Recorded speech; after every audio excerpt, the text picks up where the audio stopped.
Pada video kali ini kita akan membahas kompetensi dasar 3.4, di mana dalam bab ini kita akan mempelajari materi tentang jaringan hewan. Untuk standar kompetensi dasar 3.4, adapun hal yang harus dicapai oleh siswa dalam mempelajarinya adalah memahami keterkaitan antara struktur dan fungsi jaringan hewan serta peranannya. Kompetensi dasar yang harus dikuasai juga itu bagaimana siswa mampu untuk mendeskripsikan struktur jaringan apa saja yang ada pada hewan dan juga mampu untuk mengaitkan antara fungsi dan struktur yang ada pada jaringan hewan. Dan pada bab ini juga kita akan mempelajari tentang bagian-bagian atau organ-organ penyusun tubuh hewan. Penjabaran materinya bisa dilihat dalam peta konsep berikut. Yang pertama, untuk struktur dan fungsi jaringan pada hewan, materi awal yang harus kita ketahui adalah jenis jaringan pada hewan vertebrata.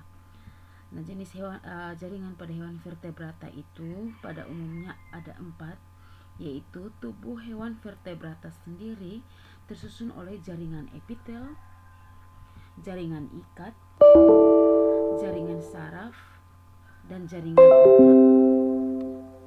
Nah, pada jaringan epitel, di sini jaringan epitel dikelompokkan berdasarkan bentuk dan juga jumlah. Jadi ada jaringan epitel pipih, epitel silindris berdasarkan bentuk ya, epitel kubus, epitel transisional, dan epitel kelenjar. Ini berdasarkan bentuknya. Sementara berdasarkan jumlah sel, maka epitel ini secara umum dibagi atau dikelompokkan menjadi epitel pipih selapis dan berlapis, epitel silindris berlapis dan selapis, epitel kubus selapis dan berlapis. Kemudian ada epitel transisional yang selapis dan juga berlapis. Nah, berarti jaringan epitel ini ada dikelompokkan berdasarkan bentuk dan juga jumlah sel. Yang berikut jaringan ikat. Pada jaringan ikat ini ada dikelompokkan lagi menjadi ada jaringan ikat sejati, jaringan ikat cair, dan juga jaringan ikat penyokong. Kalau jaringan ikat penyokong ini sudah kita dengar juga jaringan penyokong pada tumbuhan. Berarti kalau jaringan penyokong pada tubuh hewan pasti sesuatu yang memiliki struktur lebih kuat dan lebih kokoh untuk menopang atau melindungi dan atau memberikan bentuk pada bagian yang disokong atau bagian yang dilindunginya. Nah, untuk jaringan ikat sejati bisa dilihat ada terdiri atas jaringan ikat longgar dan jaringan ikat padat. Nah, jaringan ikat longgar dan ikat padat nanti kita akan pelajari. Yang berikut jaringan ikat cair. Jaringan ikat cair ini ada dua hal yang bersifat cair di dalam tubuh makhluk hidup, yaitu darah dan juga cairan limfa. Yang berikut ada jaringan ikat penyokong. Kalau strukturnya untuk memberikan sokongan berarti strukturnya lebih keras, lebih padat, lebih kuat. Berarti di dalam tubuh hewan dan manusia contohnya itu adalah jaringan tulang. Kelompok jaringan tulang itu sendiri ada dibagi dalam dua kelompok, yaitu ada tulang rawan dan juga ada jaringan tulang keras. Jaringan tulang rawan biasa disebut juga dengan kartilago dan jaringan tulang keras atau biasa disebut juga dengan osteon. Jaringan yang berikut adalah jaringan saraf.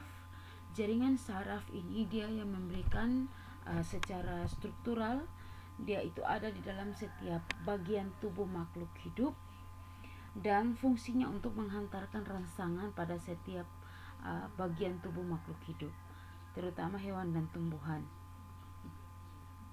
Yang berikut jaringan otot.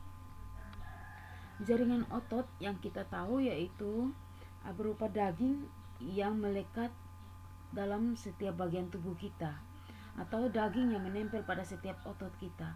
Tetapi ternyata otot itu ada dibagi lagi atau dikelompokkan lagi, yaitu ada yang namanya otot polos ini dia hanya terdapat pada organ-organ yang ada di dalam tubuh kita, seperti organ hati, organ jantung, organ atau bagian pencernaan, sistem pencernaan kita ada usus lambung, kemudian ada paru-paru juga, ginjal. Nah, itu contoh organ yang tersusun atas otot polos. Kemudian yang berikut ada otot rangka. Otot rangka ini adalah otot yang pada umumnya kita ketahui bahwa namanya otot atau daging yang menempel pada tulang. Nah, itu adalah definisi dari otot rangka secara sederhana. Jadi otot rangka adalah otot yang menempel pada tulang. Yang berikut otot jantung. Nah, untuk jantung sendiri dia memiliki karakteristik atau ciri khas pada otot yang menyusun atau mendukung kerja jantung. Jadi otot jantung ini dia tidak ditemui pada otot polos dan juga otot rangka. Tetapi otot ini hanya menyusun organ jantung. Yang berikut dalam bab ini juga kita akan mempelajari tentang organ pada hewan.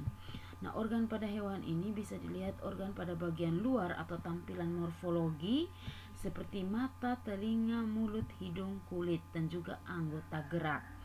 Sementara organ bagian dalam tubuh ini organ yang hanya bisa kita lihat apabila dilakukan pembedahan morfologi pada bagian dalam dari hewan dan manusia itu bisa dilihat seperti paru-paru, jantung, lambung, usus, ginjal, kemudian organ kelamin dalam. Nah, itu adalah organ-organ dalam tubuh kita. Kemudian dalam organ pada hewan ini juga akan membentuk satu sistem kerja yang disebut dengan sistem organ pada manusia. Nah, pada tubuh hewan dan manusia bisa melakukan satu aktivitas kehidupan yang tampak karena terjadi kerja antara sistem-sistem atau hubungan kerja antar organ-organ. Nah, bisa kita kenal dengan ada sistem gerak, sistem peredaran darah, sistem limfa, sistem pencernaan, sistem pernapasan, sistem ekskresi, sistem endokrin, sistem saraf, sistem indera, dan juga sistem reproduksi serta kalau pada reproduksi ini ada reproduksi pada pria dan wanita atau pada hewan jantan dan hewan betina. Kemudian pada bab ini juga kita akan membahas tentang sel puncak atau stem cell, apa itu. Kemudian sekarang sel puncak atau stem cell ini paling banyak digunakan dalam dunia estetika atau keindahan dan juga pada paling banyak diaplikasikan oleh yang saat ini lagi banyak digunakan pada aplikasi klinis yang berhubungan dengan dunia kecantikan. Yang berikut kita juga akan membahas tentang tumor dan kanker. Nah, ini adalah gambaran materi yang akan dibahas dalam kompetensi dasar 3.4 ini ya. Yang pertama, apa itu jaringan hewan? Nah, jaringan hewan itu sendiri merupakan kumpulan dari sel-sel hewan, sel-sel yang menyusun tubuh hewan yang memiliki bentuk dan fungsi yang sama. Nah, beberapa jaringan ini kemudian dia akan berkelompok dan membentuk organ pada tubuh hewan dan manusia. Kemudian pengelompokan jaringan pada penyusun tubuh hewan dan manusia ini yang tadi sudah disampaikan di peta konsep ada 4, yaitu jaringan epitel, jaringan ikat, jaringan otot, dan jaringan saraf. Nah, dasar dari pengelompokan jaringan-jaringan pada hewan ini berdasarkan bentuk sel yang menyusun dan juga berdasarkan fungsi dari sel-sel tersebut. Kita akan membahas yang pertama, yaitu jaringan epitel. Secara struktural, jaringan epitel ini dia secara umum memiliki karakteristik yang pertama, sel-selnya tersusun rapat. Kemudian bisa dilihat pada gambar ini, sel-selnya sangat rapat, tidak ada ruang antar sel.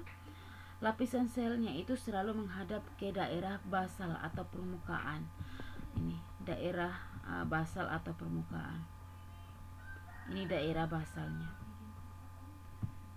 Jadi sel-selnya seolah-olah menghadap ke daerah basal atau batas. Nah, jaringan epitel ini terdiri atas dua komponen utama, yaitu lapisan sel dan juga lapisan bawah, yaitu membran basal, tempat melekatnya lapisan sel. Jadi ini adalah lapisan sel dan ini adalah lapisan membran basal. Yang berikut, pada lapisan epitel ini dia tidak mengandung pembuluh darah atau disebut juga dengan avaskular, tidak mengandung pembuluh. Nah, jaringan epitel juga dia ini berupa membran atau kelenjar. Jadi dia paling banyak terdapat pada bagian-bagian kelenjar seperti kelenjar pencernaan, kelenjar yang menghasilkan lendir misalkan di saluran pernapasan mulai dari tenggorokan dan juga saluran pada hidung, pangkal hidung. Yang berikut lagi, permukaan sel epitel ini ada juga yang berhadapan atau permukaan apikal. Dia terletak di antara sel-sel. Kemudian ada permukaan lateral. Ini dia berada di antara permukaan lapisan basal dan lapisan sel itu sendiri. Jadi ini adalah bagian lateralnya. Kemudian bagian apikalnya dia ada di permukaan. Seperti ini. Apical surface. Dan ada basal surface atau permukaan apikal dan juga permukaan basal. Nah, pada jaringan ini dia memiliki sel-sel yang sangat aktif untuk membelah.